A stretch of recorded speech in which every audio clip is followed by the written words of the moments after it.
Welcome to Weekly Parsha Insights.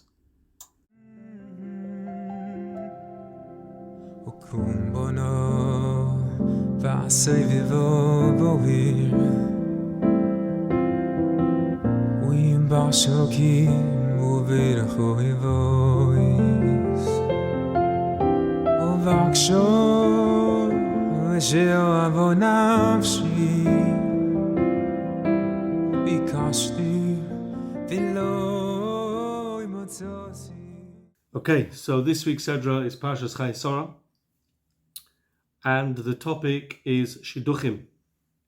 What should be the priority? Doing a bit of research, the types of things that people ask when it comes to Shidduchim is quite remarkable. Some of the best examples I got was people say, if she was an animal, what type of animal is she? What type of shlachmonas does the family give? And I once got asked by someone who called up for Shidduch information for a friend of mine, and they were asking all sorts of questions. It got a bit frustrating for me. At one point, I had the father and the mother on the phone to me, and at one point the father said to me, tell me if his wife to be burnt the toast in the morning, what would his reaction be? So I said to him, what would your reaction be if your wife burnt the toast? In other words, come on, he's a normal guy, he's not going to overreact. Why should anyone overreact over a piece of burnt toast? But seriously speaking, people do go mad over different priorities for Shidduchim. And this week's Sedra, Chaye Sara, everyone gets very excited about because it's the Sedra where we get to see Avrohom Avinu and his priority for finding a Shidduch for his son Yitzchok. What did he look for? So you'd think Avrohom Avinu, being the big ma'amin, being the one who found HaKadosh Baruch Hu, who brought HaKadosh Baruch Hu into people's lives in so many different ways, who worked his entire life's work centered around bringing people closer to HaKadosh Baruch Hu, perhaps you'd think that that would be the biggest priority for Avrohom Avinu. Finding a girl who is a ma'amin, or a girl who was brought up in a family of ma'aminim. But no, Avrohom Avinu did not make that the priority. In fact, he rejected the daughter of Eliezer. Eliezer, his servant, is described in Chazal not just as a servant. He's described in Chazal as being Moshel es Yitzroi, Moshel Karabai, Moshel es Yitzroi Karabai. He overcame his Yetzer Hara on the same level that Avrohom Avinu did. So he was not just a nobody. And yet, Avram said to him, I can't take you because you come from Canaan. His priority is very simple. Find me a daughter-in-law from my family. That's what Avrohom Avinu says. Find me a daughter-in-law from my family. So the question that we're beginning with tonight is, what is it about his family that made that so attractive? Why did Avrohom Avinu want to find a daughter-in-law dafka from his family? What was going on? So, in Sefer Lev Eliyahu, Rebbe Lapin has a whole shtickle. We're only going to partially quote from it. But Rebbe Lapin explains that what Avrohom Avinu was after was Midas. And Canaan came from Chom. Now, those who remember the story with Noach, after the Noach got drunk, and he was lying there unclothed, Chom was the one that behaved worse of all of them. And Noach was so dismayed by Chom, he cursed him out, and he cursed him forever after. And Canaan came from Chom. So all the Mefarshim who talk about this explain is that this idea of being cursed means that they had intrinsically bad midas. That's what it means that they were cursed. Says Rebbe Lapin, he says there's many sources for this, and we're going to discuss some of them tonight. Midas go down generationally. Midas go down Birusha. They are inherited from father to son. Therefore, Avram rejected Bnei Canaan. He did not want to take a girl from the local Canaan because they were cursed, because they had bad Midas. And this went so far as to say that he rejected Eliezer's daughter, even though Eliezer was such a wonderful person. He was spiritually great, Chazal tell us. But because he was still part of Canaan, he was still part of that cursed nation. Rather, says Avrohom Avinu, let's take from my family, because they're not part of that. So his own family, who served Avodah Zarah, Lavan B'Soil, they served Avodah Zarah.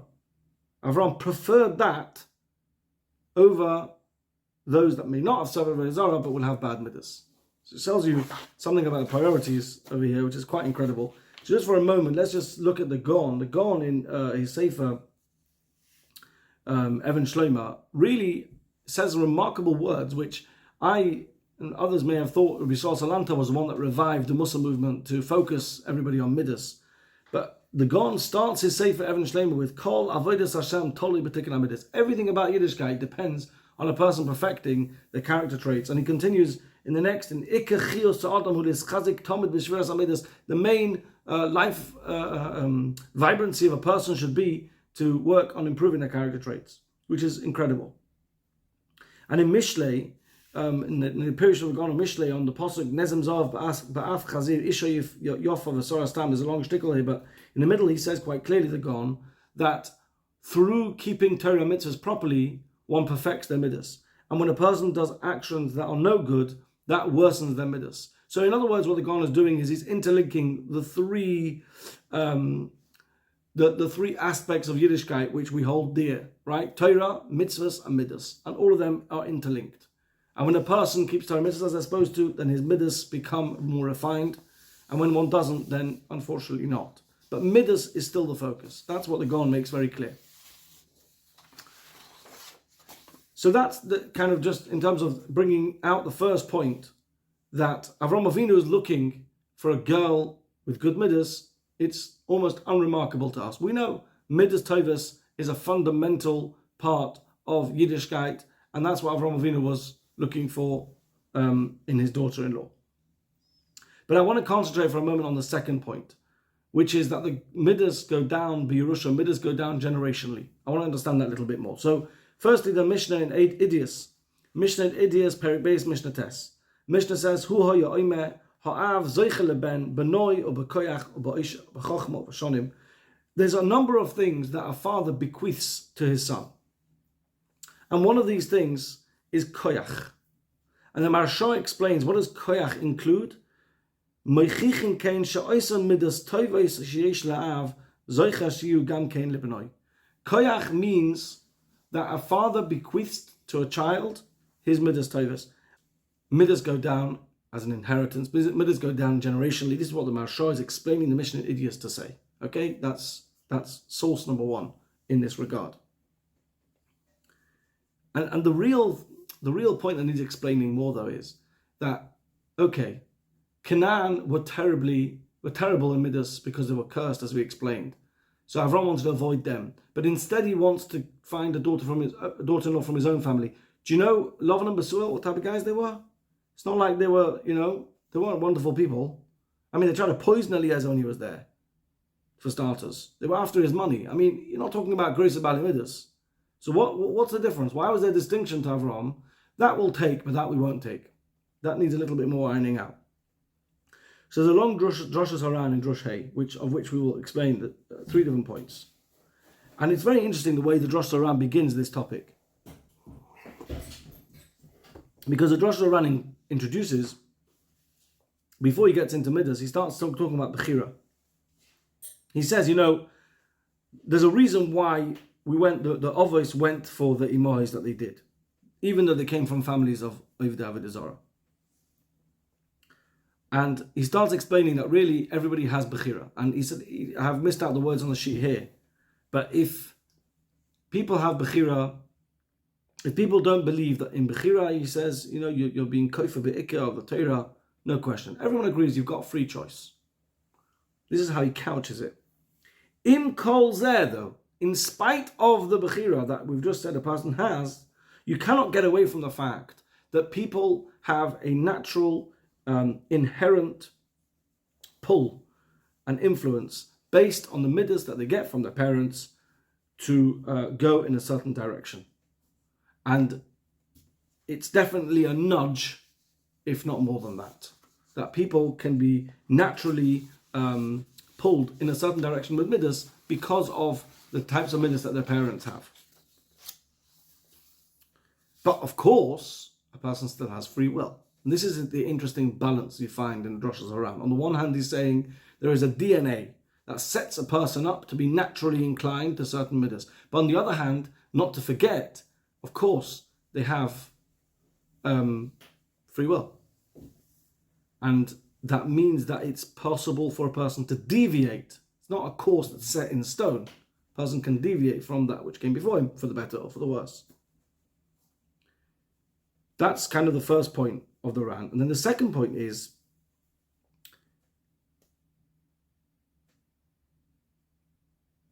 well, the second point is he further explains that this idea of Midas Rois coming through the DNA, he said it's like an illness.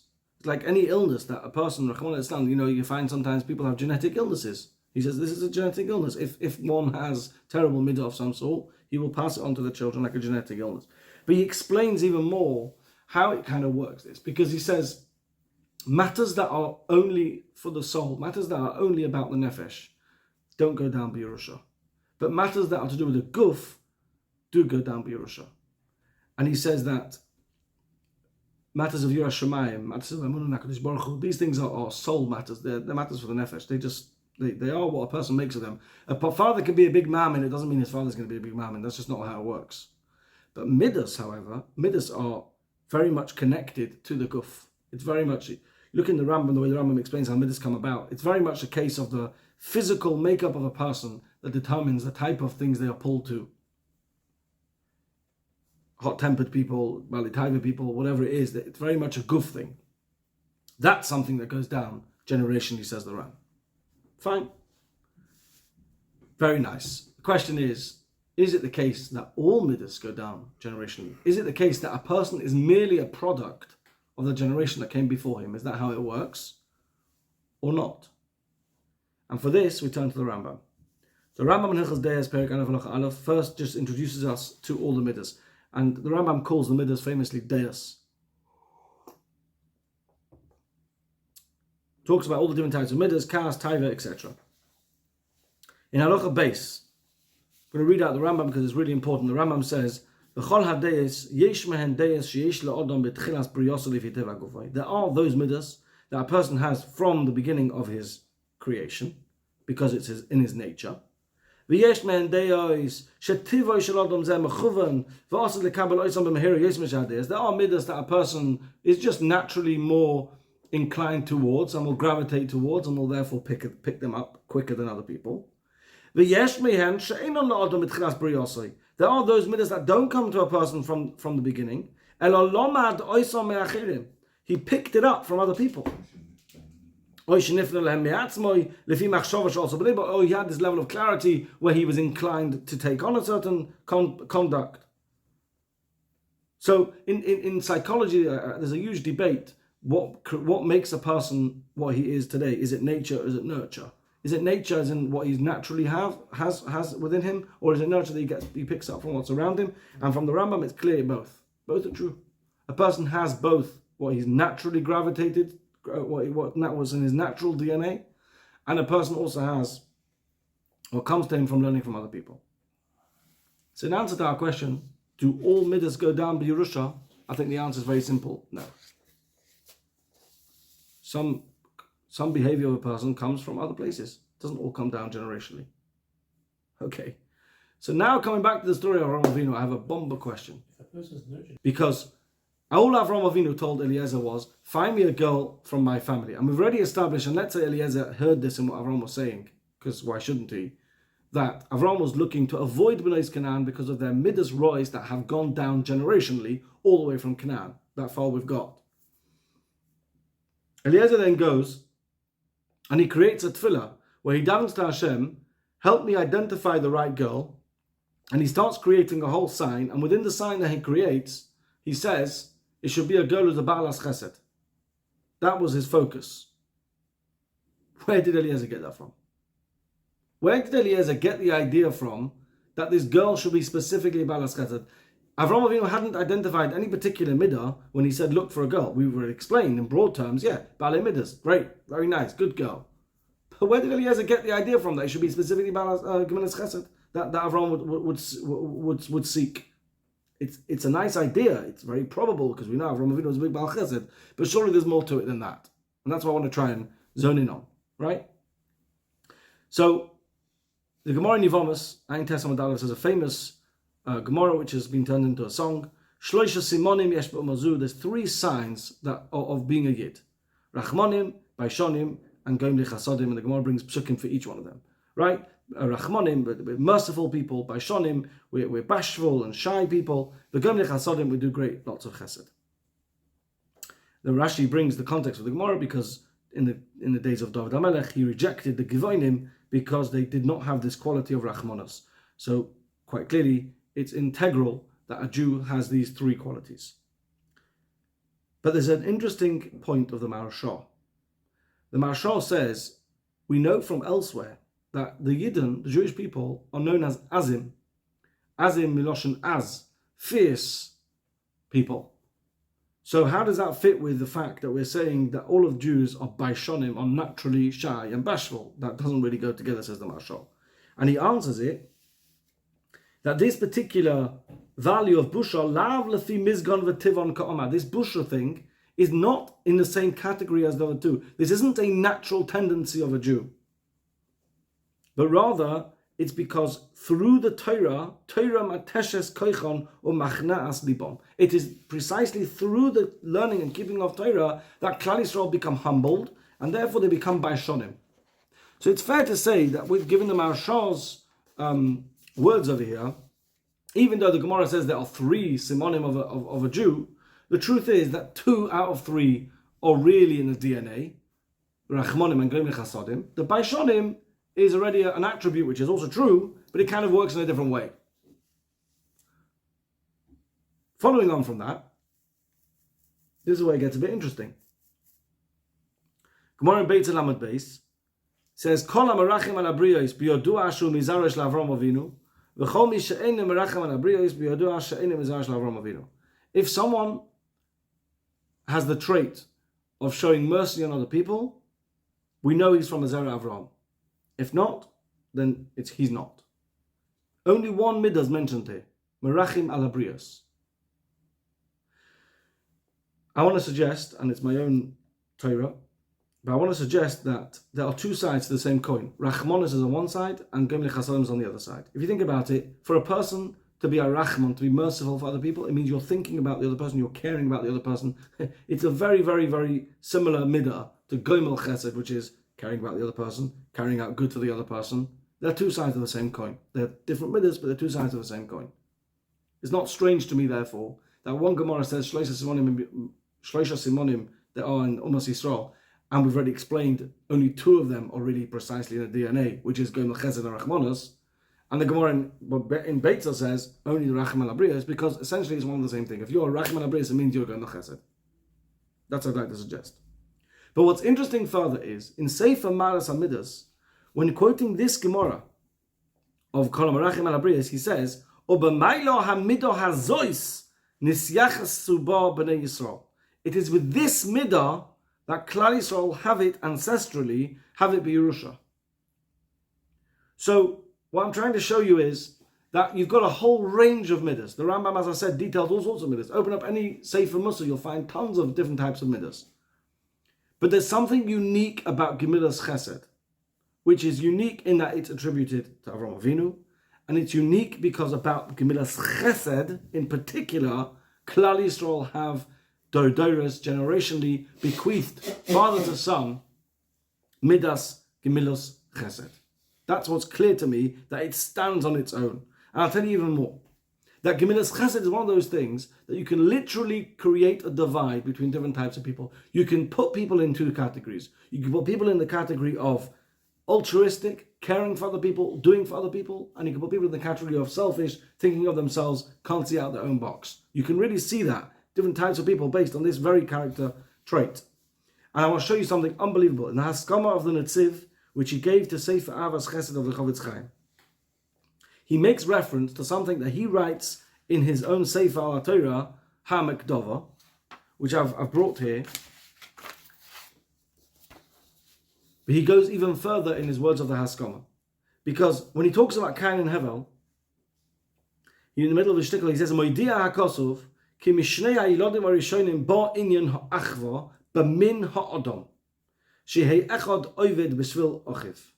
With the Torah telling us about two brothers in the way that it does with Cain and Hevel, the Torah introducing us to this concept, what the Torah is doing is the Torah is introducing us to the concept of humanity, which is one person working for another person. And in the Haskama, he adds words. He says, this is Gemilas Chesed, which is Kiyum Ha'olam. It's the very lifeline of the world. Like we know from the Pasuk, Olam Chesed Yiboneh, the world is built with Chesed. But then he adds, V'hi Choy V'asa Adam. It is obviously the obligation of a person to engage in Chesed. V'hi V'zehu Tzurosoi. And this is the make-up of a person. This is what makes a person. I find incredibly enlightening to read these words. Gemilas Chesed isn't just another nice thing. You got people of Balikas, you got people of Balitaiva, you got people this, you got people that, and you got people also going to Chesed. No. The very nature of a human being, as the Torah had intended when HaKadosh Baruch Hu created a person, was for us to be givers, for us to be Gomel Chesed. This is the make-up of man. This is what makes Chesed unique from other midas. And therefore, leaving aside all other midas, that's what Eliezer understood. Avrohom Avinu was seeking a daughter-in-law of Bali midas Tovas. Good. Could be anything. Could be loads of midas Tovas. Nivas. All sorts of things you can throw in there. But Eliezer took a step back and goes, hang on a second. Avrohom Avinu is looking to avoid Bnei Canaan because they're oral. What midah is fundamental to the human race? What midah is there and is fundamental? As the Netziv writes, Zeu Tzurose, it's the very makeup of a person. Eliezer didn't have to look very far because Avrohom Avinu was the greatest example of it. He was the Gomel Chesed, Avrohom Isha Chesed, no question about it. That's what Eliezer understood. And it's truly incredible because you think about Klal Yisrael, Mika Amcha Yisrael, there's no one in the world who comes close to Klal Yisrael's levels of stock of a chesed. I was just doing some research for the share, so I saw that in the Forbes magazine of 2022, they say that 25 of the most generous givers in America gave away $27 billion, whatever it was, but over half of them were Jewish, which was a dramatic overrepresentation when compared to the proportion of Jews in the overall US population. For the Jews to be over half of the biggest philanthropists in America, right, it says something. And these aren't religious Jews, most of them. I mean, I don't know the names, but I doubt it very much. But I really want to end with an unbelievable story that I saw from Rabbi Sachs about his own experience, and I think it brings out this point tremendously well. So he writes that after the Kosovo War in 1999, he went to the capital of Kosovo called Pristina. And he was there to make a program about the aftermath of the war and how the communities were getting back together again. The mood was very tense. There was lots of leftover tensions from the fighting. Revenge was in the air. There was a lot of security issues. He interviewed General Sir Michael Jackson, who at the time was the head of the NATO forces. And much to his surprise, General Jackson thanked Rabbi Sachs for what his people had done. What was he talking about? He explained the Jewish community had taken charge of the city's 23 primary schools. Now you have to understand something, that in the aftermath of war, with the chaos that was going on, it was the most valuable contribution to the city's welfare. There was 800,000 people who become refugees and run away from war, and now had come back. It was the first sign of normalcy and of being able to put their kids into normalcy with the schools being open, and it was down to the Jewish people, this general told Rabbi Sachs. So he did some investigating. He asked the head of the Jewish community, how many Jewish people are there here in the community? The whole community, 23 primary schools. He said 11. 11 Jews in their community. So what's going on here? How did it all materialize? He says, the state of Israel had sent with other international aid agencies a field medical team to work with the Kosovan refugees, and the Israeli team had understood there's something fundamental missing here. There was kids running amok, kids running wild. There was no program, no schooling at all there. They phoned back to Israel and said, listen, we need volunteers. Every youth group in Israel, from the most secular to the most religious, sent out teams of youth leaders at 2-week intervals, and with the youth leaders, they worked with the children. They organized summer camps, sports competitions, drama, music events, and everything they could think of to bring a certain sense of normalcy back to a war-torn area. Gemilas Chesed is in our DNA.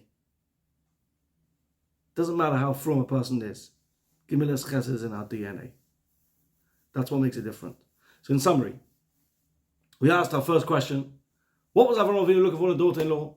He was looking for someone from his family. Why? Because we explained, midas go down generationally. He didn't want to take from Canaan because Canaan were cursed, and that means they had bad midas. So he wants to take from a family that don't have that bad midas. And we explained that Eliezer knew to focus on chesed because chesed, out of all the other midas, is the one that predominantly defines a person as being a giver, as being a Baal Midas Tovus, rather than not. Klal Yisrael, as Zera Avrohom, as the Gemara says, personify chesed. And we explain how we see this is true, even from people who are not religious. So in the great takeaway of this week's Sedra, people like to talk about Parshas Chaye Sara as being the great torch that lights the path for Shidduchim and priorities in Shidduchim. It's clear to me that if you're looking for yourself or someone else, you're looking for a Shidduch, no glitz and glamour can take away from this very basic priority. Look for kindness, look for chesed, and midas tovus. If people have that, you'll have a happy life. Go.